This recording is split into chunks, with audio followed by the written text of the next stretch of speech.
And this is my 2000 Honda Civic. This is my first car. I got it from my aunt about 4.5 years ago. Wait, let me do my math. Yes, about 4.5 years ago, back in June of 2016. This car has about 114,000 miles on it. And as you can see, it has certainly been driven through a few shopping cart racks. Now this car right here, it actually came to me mostly like this. The only exception would be this door ding right here, which I believe was actually when I was moving my motorcycle out of my garage and accidentally hit my car, which was not a very fun time. But yes, so as you can see, this is certainly the definition of a beater. We recently had a rain here, and so my car is rather dirty. I think it only helps the aesthetic fit in a little bit more. I got this car when it had 71,000 miles on it. And over the past 43,000 miles, I've only had 2 problems with the car that were not caused by faulty mechanics. The first was the ignition went out on me. I can't remember if it was a cylinder or what, but what would happen is the car would shut off while it was stopped at a stoplight, and I would have to turn the car off, put the key back in, turn it over. And the second is actually reflective of me having the window open right here, which is that every once in a while, whenever I am outside of the vehicle, the car will decide to lock itself, which is a bit of a problem. So I've had to learn to keep a window open if I'm leaving my keys in the ignition for any purpose whatsoever, or in this case, a demonstration, or both. So the hood right here, as you can see, it has certainly been beat up. Someone actually jumped on my hood back when I was in high school. I've only been in one car accident with this car since I've had it, and I was rear-ended at low speed, and you can actually see the remnants of the accident with the red lettering on this license plate. And in case if you're wondering why I have all these bumper stickers on the back of the vehicle, it's not because I necessarily agree with the message behind them, although the Thank a Veteran one I certainly do. But this Deutschland one actually is covering up ammo scrape, as is this one right here. And the Cortec one, which is no longer Cortec one, I put it on there for fun. In the radio station one, I cannot remember why that one is on there. I may not have even put that one on. This is my beater. Oh, and the other thing is I've actually replaced the radio, which is something that I did not think I would appreciate. But once I had Bluetooth for the first time, I certainly grew to appreciate it. And here's my little friend.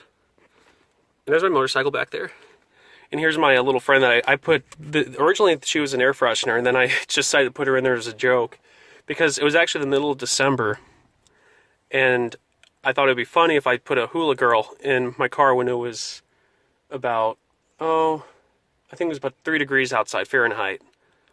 So I'm going to start this vehicle up real quick, and there you can see the mileage. That is all original mileage. I just had an oil change done as well. And this car was actually, it was warmed up, except I left it sitting outside for about 15 minutes, and so it's cooled off a little bit. And that's a problem with the radio. Every once in a while, whenever I leave my key in the ignition, it'll actually reset the time and date and station, which is a funny quirk. So let's open the hood, shall we? And so here is the engine bay of my 2000 Honda Civic LX. This is a 1.6 liter inline 4. Now, unlike the SI version of this car, in later versions of the Civic, this engine does not have any sort of VTEC. So the legendary VTEC is not present in this vehicle. Here you see the air intake into the airbox, the engine, and then the transmission, of course, is buried under there. And now, there is a small leak in the engine coming out right here. As you can see, everything actually sounds all right, especially given the fact that this is a 20-year-old car now. Even though it's a 2000, it was actually manufactured in December of 1999. And this is the original engine, the original transmission, which is really quite impressive whenever you consider what this car has been through over the past 19 years. And so, let's listen to the engine rev a little bit, shall we?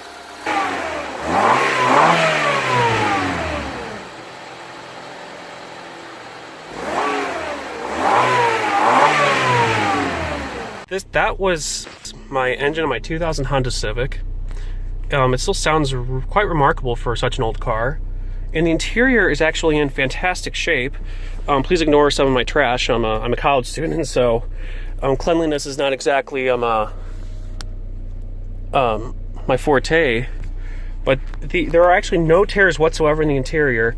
And the only flaw with the interior, aside from not having the original stereo, is the slight scratch here on the glove box, and also the fact that this glove box is not exactly flush anymore, which is actually the fault of the stereo installer who mixed up a couple screws when reinstalling the new aftermarket stereo. And so this vehicle has 2 cup holders. As you can see, one is filled with trash and the other is filled with coffee cup. And it also comes, pardon my finger being in the camera, it also comes with this little attachment here that you put inside the right cup holder, and if you take it out, it actually exposes a little bridge right here, which is perfect for holding a office coffee mug. And this actually comes in handy, as I will demonstrate. And so this is a 16-ounce coffee mug. It's quite large, and it has a wonderful unicorn on it. And so, as you can see, it fits in perfectly right in this little cup holder with the bridge. And so, this is the tour, a brief tour of the interior of a 2000 Honda Civic. And also, I just want to note that the trunk in this vehicle is surprisingly large for a car of this size. I would show it to you, except however, it is full of stuff, and I'm sure you don't want to see my college junk in my trunk. Alright, so Scotty, I hope you enjoy my beater car. I don't exactly have a nice car that isn't a beater, except maybe my motorcycle. And so, I hope you enjoyed this video, and this is the cheapest car that is possible to own. So if I wanted to buy this, it would only cost me about $1,000, maybe $1,500. But this is a car with only 117,000 or 114,000 miles on it, in perfect running order. It is extremely cheap to insure, and I just don't see why anyone would not want to drive a car like this. So remember, everyone, if you're going to drive a car, don't be afraid to buy an older Japanese vehicle, especially if it's in good running order like the Civic, especially if it's been beat up like this one has. For example, this bumper right here that's hanging off, I need to duct tape that back on. Alright, take care everybody.